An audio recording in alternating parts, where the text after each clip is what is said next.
तुम रिलैक्स हो जाओ, सब ठीक हो जाएगा, परेशान मत हो। तुम फौरन घर आओ, हम बैठकर बात करते हैं। तुम प्लीज रो मत दो। ठीक है, बस घर पहुंच रही हूँ मैं। ठीक है।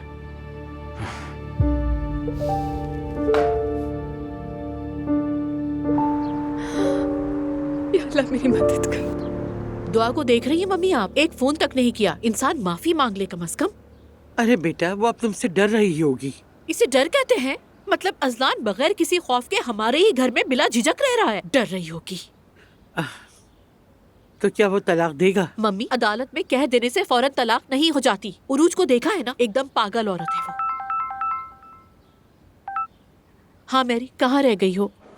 यार ज़ैनब, मुझे लग रहा है जैसे मैं बच्ची को तुम्हारे पास छोड़कर भाग गई हूँ। अस्पताल तो आ गई हूँ, लेकिन डॉक्टर ने बहुत सारे टेस्ट लिख के दे दिए हैं। मुझे तो भाग दौड़ में ही यहीं पे बहुत ज्यादा टाइम लग रहा है। अरे यार, कोई मसला नहीं है, बस तुम तो ठीक हो ना? देखो ज़ैनब, मुझे यहाँ और भी बहुत